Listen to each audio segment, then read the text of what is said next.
Hi అండి, welcome to Missamma చెప్పే కథలు. కథ పేరు ప్రేమ చేతిలో ఓడిన ఓ విజేత కథ. రచయిత సిఎస్ చంద్రశేఖర్ గారు. ఈ కథ ఈనాడు ఆదివారం మ్యాగజైన్లో ఆగస్ట్ నెల 2025లో వచ్చింది. ఇంకా కథలోకి వెళ్ళిపోదాము. తిరుపతి నుంచి హైదరాబాద్ వెళ్లే నారాయణాది ఎక్స్ప్రెస్ మరికొద్దిసేపట్లో ప్లాట్ఫామ్ పైకి వస్తుందన్న అనౌన్స్మెంట్ విని ఉలిక్కి పడింది సౌందర్య. సుందర్ ఇంకా రాలేదు అనుకుంది. చేతిలోని హ్యాండ్ బ్యాగ్ని గట్టిగా 2 చేతులతో పట్టుకుని చుట్టూ చూసింది. సుందర్ ఎక్కడా కనిపించలేదు. తల్లిదండ్రులకు చెప్పకుండా ఊరు వదిలి వెళ్తున్నందుకు ఆమెకి ఎంతో బాధగా మరెంతో భయంగా ఉంది. ఇప్పుడు సుందర్ కనపడకపోవడంతో ఆమె మనసుకి ఏమూలో ఆశ మొదలైంది. సుందర్ రాకపోతే తన ఇంటికి వెళ్ళిపోవచ్చు. అమ్మా నాన్నలు ఎక్కడికి వెళ్ళావు అని అడిగితే ఏదో ఒక కారణం చెప్పి నమ్మించేయచ్చు. తనను రమ్మని చెప్పి అతను రాకపోవడంతో సుందర్ తప్పు కనుక తనను నిందించడు అనుకుంది. ఆ ఆలోచన రాగానే ఆమెకి నిశ్చింతగా అనిపించింది. ఇంతలో ట్రైన్ వచ్చి ప్లాట్ఫామ్ పైన ఆగింది. తను ఎక్కవలసిన S2 కంపార్ట్మెంట్ తన ఎదురుగానే ఉంది. ఆమె బెంచ్ పైన కూర్చుని ఉరుకులు పరుగులు పెడుతూ ట్రైన్ వైపు వస్తున్న ప్రయాణికులను చూస్తూ ఉండిపోయింది. గార్డ్ విజిల్ ఊదాడు. సుందరిక రాడని నిశ్చయించుకొని లేచి నిలబడింది. అప్పుడు మోగింది ఆమె ఫోన్. సుందర్ చేస్తున్నాడు. వెంటనే కాల్ రిసీవ్ చేసుకుని, సుందర్ ఎక్కడున్నావు అని అడిగింది. నువ్వు ముందు ట్రైన్ ఎక్కు అన్నాడు సుందర్. నువ్వు? నేను జనరల్ కంపార్ట్మెంట్లో ఉన్నాను. తెలిసిన వాళ్ళు మన ఇద్దరిని చూస్తే ఇబ్బంది అవుతుంది. నేను కావలిలో నీ దగ్గరకు వస్తాను, త్వరగా ఎక్కు. ఆమెకి ఆలోచించడానికి కూడా సమయం దొరకలేదు. పరుగున వెళ్ళి ట్రైన్ ఎక్కేసింది. కావల్లో సుందర్ ఆమెను కలుసుకున్నాక అంతవరకు ఆమెలో ఉన్న ఆందోళన మాయమైపోయింది. అతని కబుర్లు చెప్పుతూ ఉంటే ఉత్సాహంగా గడిపేసింది సమయం. బెర్త్ పైన పడుకుని ఉన్న సౌందర్యకు నిద్ర పట్టలేదు. సుందర్ వైపు చూసింది. అతను మంచి నిద్రలో ఉన్నాడు. ఆమెకి తన తల్లిదండ్రులు పదే పదే గుర్తుకొస్తున్నారు. అమ్మా నాన్న తన ఇంటికి రాకపోవడంతో బాగా కంగారు పడుంటారు. నాన్న తనను వెతుకుతూ స్కూటర్ పైన ఊరంతా తిరుగుతూ ఉంటాడు. తన స్నేహితురాళ్ళ ఇళ్ళకి పరుగులు పెడుతూ ఉంటాడు. అమ్మ తను నమ్మే దేవుళ్లను మొక్కుకుంటూ ఉంటుంది. సౌందర్యకి అమాయకంగా కనిపించే తల్లి ముఖం గుర్తొచ్చింది. మాటలతో కన్నా తన చేతల ద్వారా ఎక్కువ ప్రేమను చూపించే తండ్రి గుర్తొచ్చాడు. ఆమె కళ్ళ నిండా నీళ్లు నిండాయి. నిజానికి తల్లి కంటే తండ్రితోనే తనకి బంధం ఎక్కువ. చిన్నప్పటి నుంచి ఆయన ఎక్కడికి వెళ్ళినా తనను కూడా స్కూటర్ పైన ఎక్కించుకొని వెళ్ళేవాడు. స్నేహితుల ఇళ్లకి, గుళ్లకు, మార్కెట్కు, సినిమాలకు ఇలా ఆయన వెళ్ళే ప్రతి చోటికి తనని వెంటేసుకుని వెళ్ళేవాడు. వ్యాయామం కోసం ఉదయం పూట ఓ క్లబ్లో షటిల్ ఆడేవాడు. స్కూల్ సెలవు రోజులు అక్కడికి తనని తీసుకుని వెళ్ళేవాడు. అందరూ ఆడటం అయ్యాక తనతో కొంతసేపు ఆడేవాడు. ఇంటర్లో తను బైపీసీ గ్రూప్ తీసుకుంటానని, తనకి డాక్టర్ కావాలందని చెప్తే నాన్న సరే అన్నారు. నాన్న చేస్తున్నది ప్రైవేట్ ఉద్యోగం. ఆ గ్రూప్ చదవటానికి, త్వరగా కోచింగులకు, ఆ తర్వాత మెడిసిన్ చదవటానికి ఎంతో ఖర్చు అవుతుందని తెలిసినా తన కోరికని కాదనలేదు. కాలేజీకి రోజు రెగ్యులర్ క్లాసులు అయ్యాక ఎంసెట్ కోచింగ్ క్లాసులు ఉండేవి. నాన్న సాయంత్రం కాలేజ్ దగ్గరికి వచ్చి తనకి తినడానికి ఏదో ఒకటి ఇచ్చేవాడు. తన కాలేజీ నాన్న ఆఫీస్ నుంచి దాదాపు 3 కిలోమీటర్లు ఉండేది. అయినా శ్రమ అనుకోకుండా వచ్చేవాడు. తర్వాత రాత్రి 9 గంటల వరకు అక్కడే ఎక్కడో తిరుగుతూ ఉండేవాడు. తన క్లాస్ అయ్యాక తనని స్కూటర్ మీద ఇంటికి తీసుకెళ్లేవాడు. ఎంట్రన్స్లో సరైన ర్యాంక్ రాకపోవడంతో చాలా డీలా పడిపోయింది తను. అప్పుడు అమ్మా నాన్నలు తనని ఎంతో ఊరడించారు. బాధ మర్చిపోవడానికి రోజు తనని బయటికి తీసుకెళ్లేవారు. నాన్న ఎక్కువ సమయం తనతోటే గడిపేవాడు. తన ఆత్మవిశ్వాసం కోల్పోకుండా స్ఫూర్తిదాయకమైన విషయాలు ఎన్నో చెప్పేవాడు. తను తొందరగానే ఆ బాధ నుంచి బయటకొచ్చి బీఎస్సీలో చేరింది. తమ ఇంటి పక్కనున్న ఖాళీ స్థలం శుభ్రం చేయించి షటిల్ కోర్ట్ తయారు చేసి తనతో తల్లితో షటిల్ ఆడేవాడు నాన్న. తను బాగా ఆడడం గమనించి టౌన్లో జరిగే టోర్నమెంట్కి తీసుకెళ్లి ఆడించేవాడు. క్రమంగా తన ఊర్లో మంచి షటిల్ ప్లేయర్గా గుర్తింపు తెచ్చుకుంది. నాన్న తనకు స్కూటీ కొనిచ్చి డ్రైవింగ్ నేర్పించాడు. తర్వాత నాన్నకు ఆఫీస్లో ఉన్న సమయంలో తానే స్కూటీ డ్రైవ్ చేసుకుంటూ షటిల్ ప్రాక్టీస్కి వెళ్ళేది. ఎక్కువ మంది ప్లేయర్తో ఆడితే తన ఆట మరింత మెరుగుపడుతుందని ఓ స్పోర్ట్స్ క్లబ్లో తనను చేర్పించాడు నాన్న. అక్కడ పరిచయం అయ్యాడు ఈ సుందర్. అతను తరచుగా క్లబ్కి వచ్చి క్యారమ్స్ ఆడేవాడు. తనతో పరిచయం అయ్యాక షటిల్ ఆడేవాడు.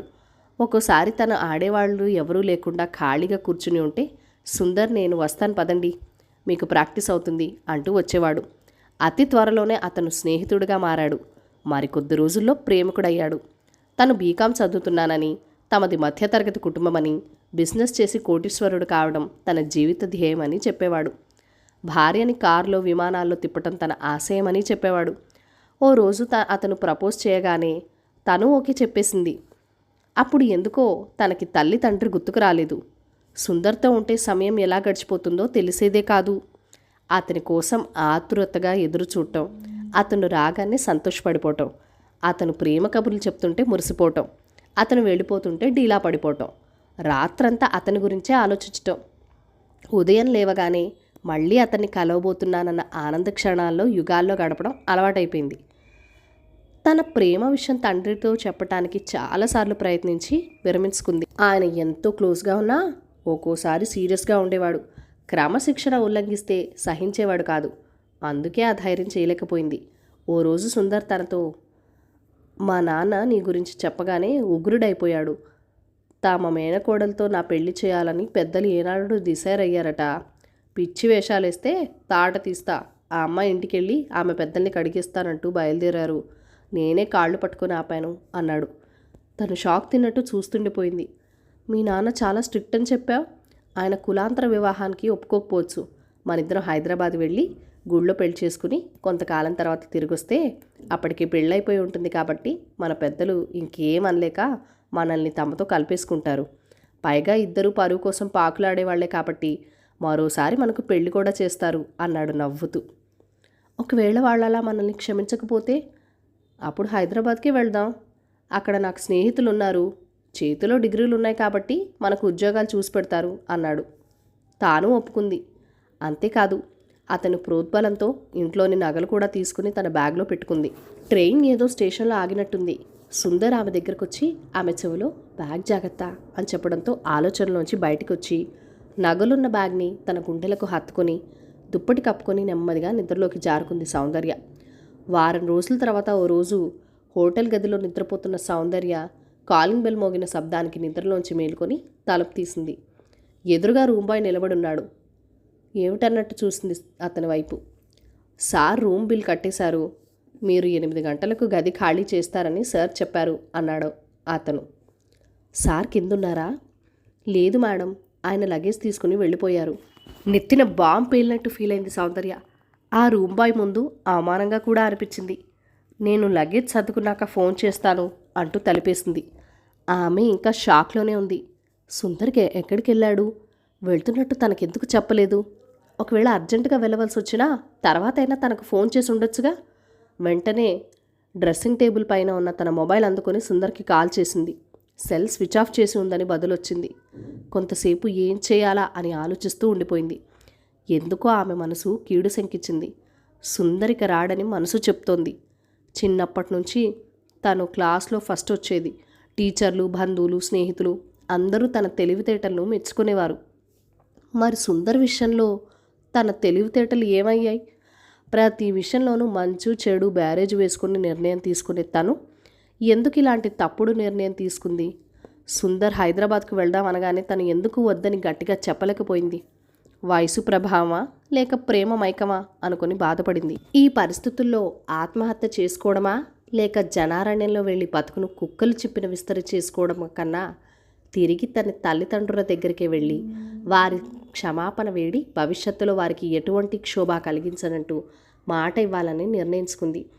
తర్వాత లేచి తన దగ్గరున్న డబ్బులు ఊరికి వెళ్ళటానికి సరిపోతాయో లేదో హ్యాండ్ బ్యాగ్ తెరిచి చూసుకుని ఆమె షాక్ తిన్నట్టు కూర్చుండిపోయింది. హ్యాండ్ బ్యాగ్లో తను తెచ్చిన నగలు లేవు. వైజాగ్ నగరంలో అత్యంత ఆధునితమైన పేరు పొందిన దివ్య హాస్పిటల్స్లోని విజిటర్ లాంజ్లో కూర్చుని ఉన్నాడు సుందరమూర్తి. అతని భార్య విద్యాధరి ఆపరేషన్ థియేటర్లో ఉంది. మరి కాసేపట్లో ఆమెకి సర్జరీ జరగబోతుంది. పేదవాళ్ళ హాస్పిటల్గా పేరొందిన డాక్టర్లు అందులో పనిచేస్తుండటంతో దేశంలోని మంచి హాస్పిటల్గా పేరు పొంది ఉండటం వలన అతను తన భార్యని ఇక్కడ చేర్పించాడు. చాలా హాస్పిటల్స్లో చూపించిన వ్యాధి నయం కాక చావుతో పోరాడుతున్న ఆమెకి ఇక్కడ సరైన వైద్యం లభిస్తుందని నమ్మకంతో ఉన్నాడు. దాదాపు 2 గంటల సేపు అక్కడున్న మ్యాగజైన్స్ తిరిగేసిన అతను కాఫీ తాగొద్దామని బయలుదేరుతుంటే ఎదురుగా దాదాపు 55 ఏళ్ల మధ్య వయసున్న స్త్రీ కనిపించింది. ఆమెను చూసి ఈమె సౌందర్యలా ఉంది అనుకుంటూ ఆమె వైపు పరిశీలనగా చూశాడు. అంతలో ఆమె అతన్ని చూసి పలకరింపుగా నవ్వింది. హాయ్ సౌందర్య అన్నాడు. ఆమె ఇక్కడెలా వచ్చింది అని ఆశ్చర్యపోతూ.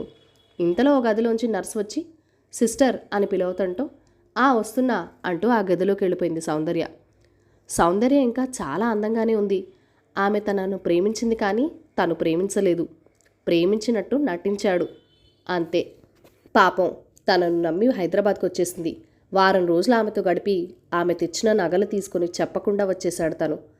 అక్కడి నుంచి నేరుగా విజయవాడ వెళ్ళి ఆ నగలమ్మి వచ్చిన డబ్బుతో చిన్న వ్యాపారం మొదలుపెట్టాడు. క్రమంగా బిజినెస్ పెరిగి కొత్త పరిచయాలు ఏర్పడ్డాయి.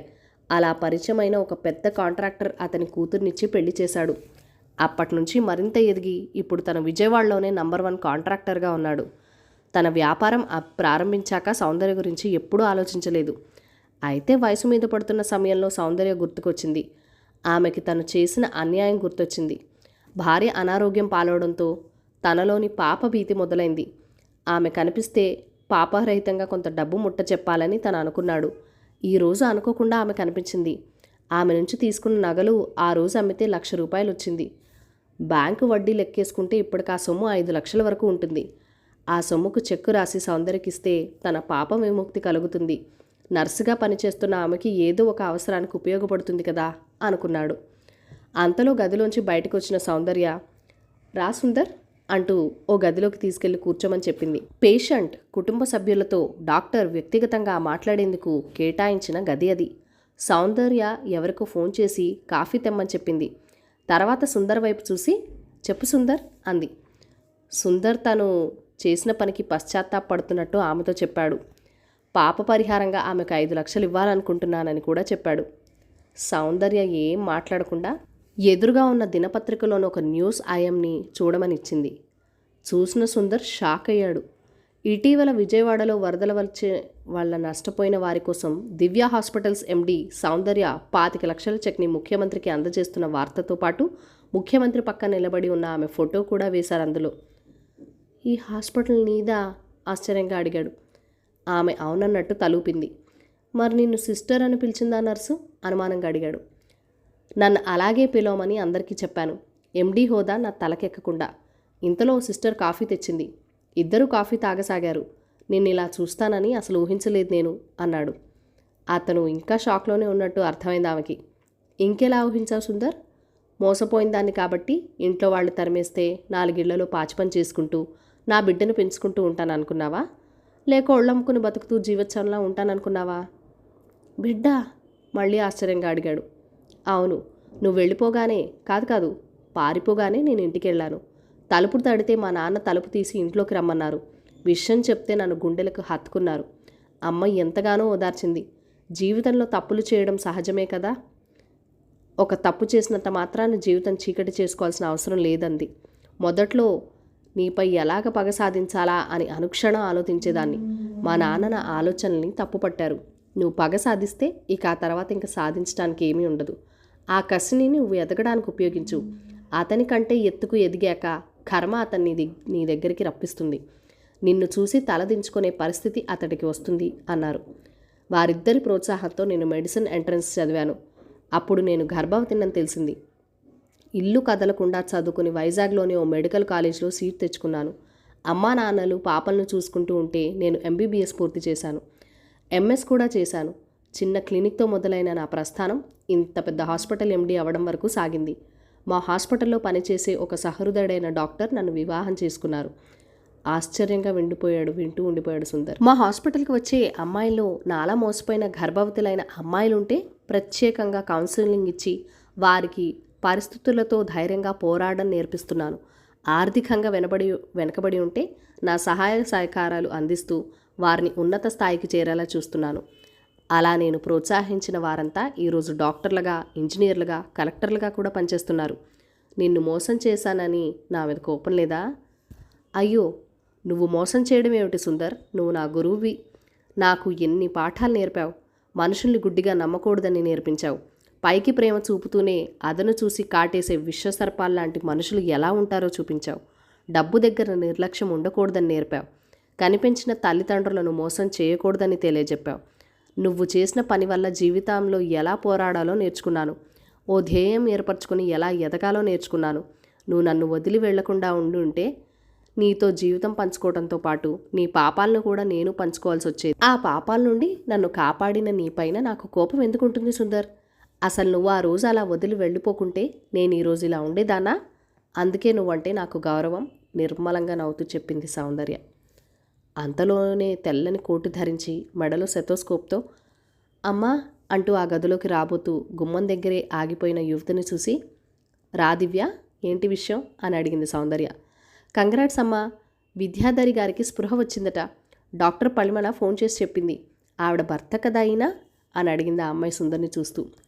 ఆ వార్త వినగానే అతని ముఖం ఆనందంతో నిండిపోయింది. అవునన్నట్టు తలూపి థ్యాంక్ యూ అన్నాడు ఆ అమ్మాయి వైపు చూస్తూ. ఆ అమ్మాయి బయటికి వెళ్ళిపోగానే, నీ భార్యతో ఈ హాస్పిటల్లో అడుగు పెడుతున్నప్పుడే నిన్ను చూసి గుర్తుపట్టాను. మా గురువులు నేర్పిన అపకారానికి నుపకారము నెపమెన్నకు సేయువాడు నేర్పరి సుమతి పద్యం గుర్తొచ్చింది. నీ భార్య కేసుని ఒక ఛాలెంజింగ్గా తీసుకొని మా టీంతో కలిసి విజయం సాధించాం అంది సౌందర్య నవ్వుతూ.